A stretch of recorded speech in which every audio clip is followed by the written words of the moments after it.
After a year on the road, I thought I'd get tired of traveling. The endless clatter of railways, highways, and everything in between.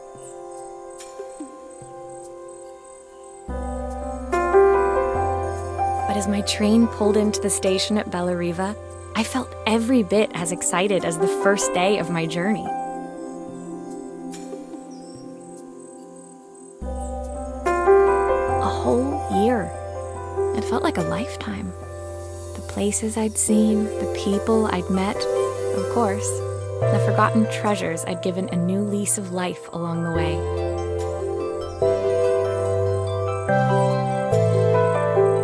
I'm a restorer by trade. Bringing our most beloved possessions back to life is what I love to do. I'd been traveling for months, working my way from one town to the next, fixing everything from family heirlooms to VCRs.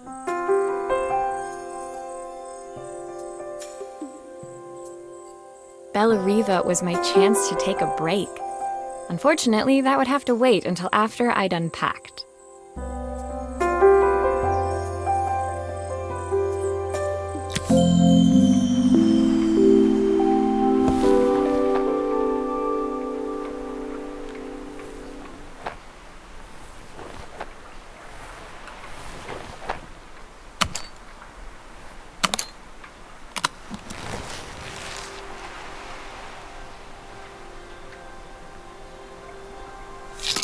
I picked up these sunglasses on my last stop. Hopefully I'm cool enough to pull them off. I saw a guitarist wearing these at a show once. Rock and roll repair woman, at your service.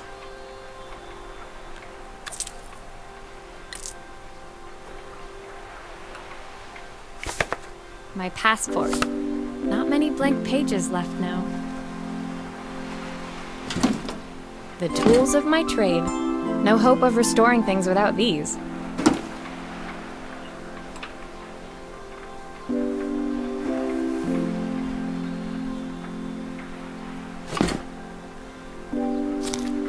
Who doesn't love a scrunchie? Practical and stylish.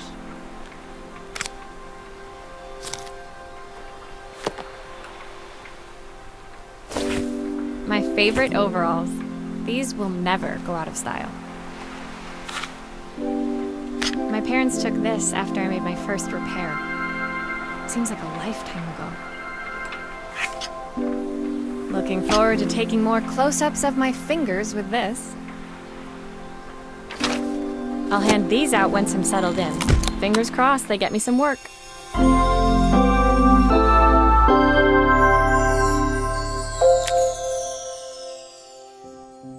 Finally, I'd made it to Bellariva. I'd come for the food festival, taking place in a few days' time. After living off TV dinners and instant ramen for the last few months, I was craving a decent meal.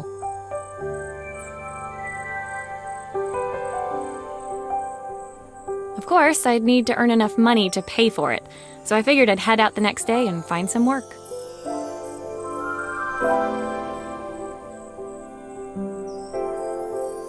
My parents never wanted me to go. They wanted me to stay in their shop and have a simple, stationary life. I knew there was a world out there, beyond the four walls of our antique store, that I had to be a part of.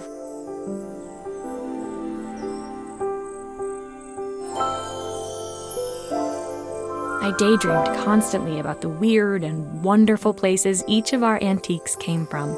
I loved figuring out their stories, revealing the memories hidden beneath the screws and wires.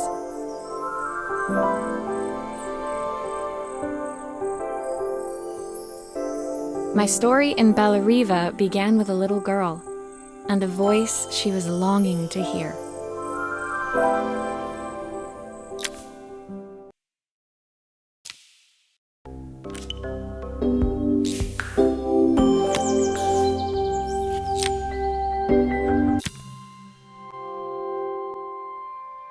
It was my first morning in Bellariva, and I couldn't wait to leave my hotel and explore. It was a quiet town, its streets and alleyways basking peacefully in the hot morning sun.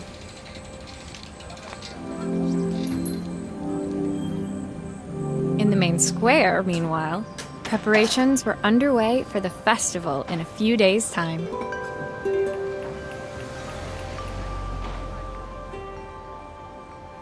As I handed out my flyers, I wondered what the people of Bellariva would need me to fix.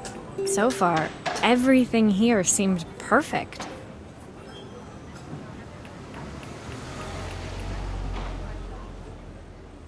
I was starting to worry I'd made a mistake when I felt someone tapping me on the back.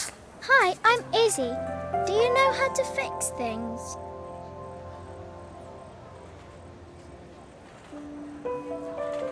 It was a little girl, maybe 7 years old, who must have gotten hold of one of my flyers. She rummaged around in her backpack until she hauled out a battered red cassette deck.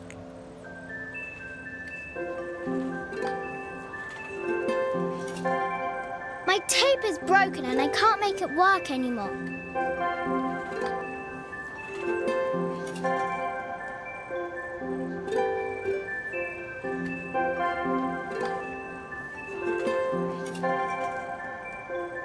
I tried to fix it myself, but there's this metal thing in the way. Can you try?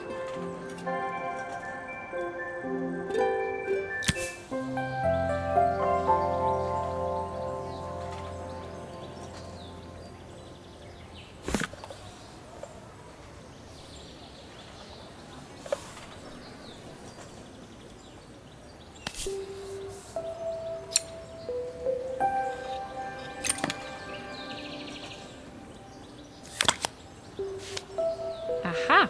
Those batteries look like they need replacing. Luckily, I have some spares.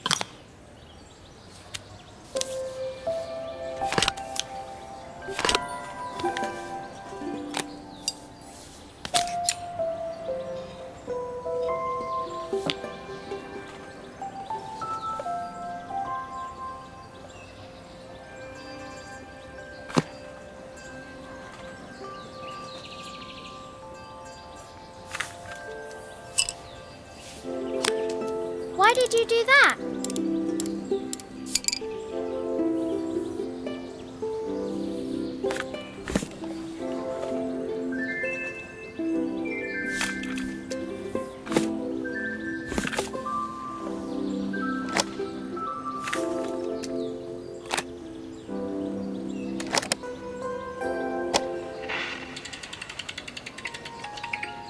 Will you dream a dream for me?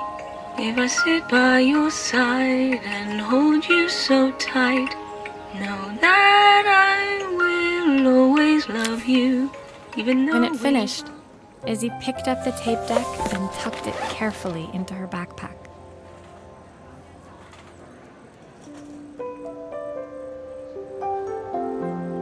Thanks, Maria. You're the best person at fixing things ever. No problem. Who was that singing? They're very good.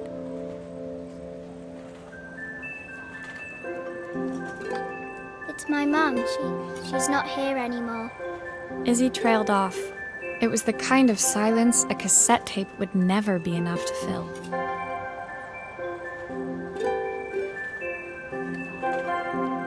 When Izzy's friends called for her, she dug deep into her pockets, looking for something to pay me with.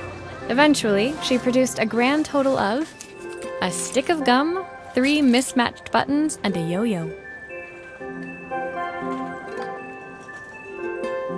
I usually preferred a check, but Izzy looked so serious, I wrote out a full receipt.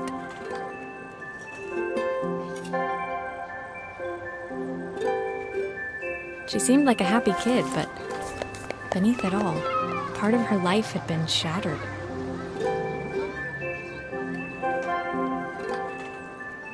Part I wouldn't be able to fix.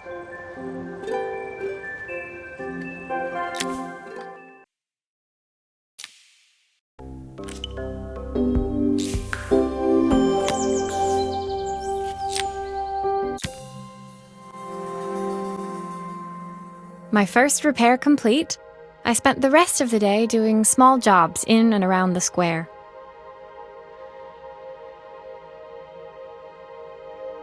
I was exhausted when I got back to my hotel and found a message asking me to make one more visit. The address led me to a quaint little house, a stone's throw from the beach. Bathed in the evening light, it looked beautiful, in spite of its flaking paintwork and chipped tiles.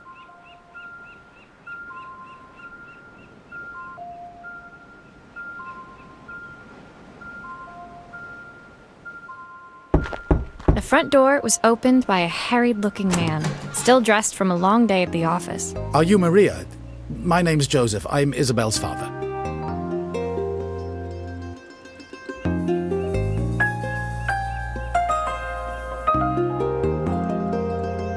I'm so sorry she bothered you this morning. Please, come in. I'd like to settle up properly. On the mantelpiece, I saw the remains of a broken statue. Without thinking, I picked up a fragment.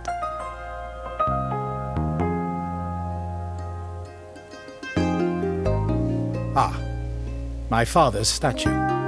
What's left of it, at least. Yet another way I'd have disappointed him.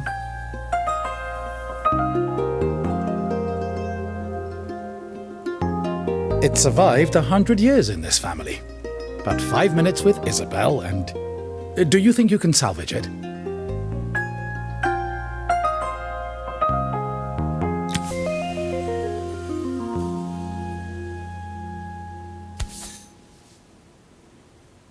Will you be able to see the glue afterwards? I don't want people seeing the cracks.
Sometimes I think my daughter should come with a warning label.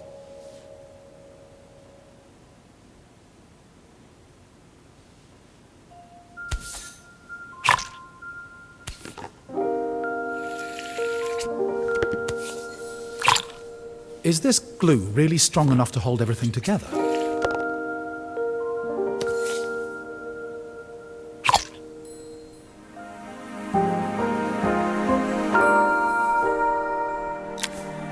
Thank you, Maria. It looks as perfect as it ever did.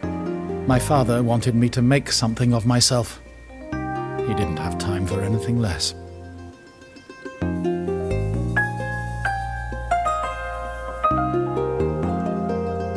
As Joseph put the statue back on the shelf, it nudged against the family portrait stood proudly next to it. So he was Bellariva's mayor. And that was Izzy's mom. They must both miss her so much.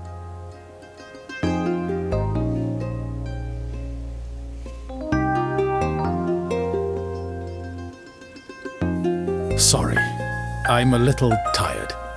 I've been working late getting things sorted for the festival. There's only a few days to go.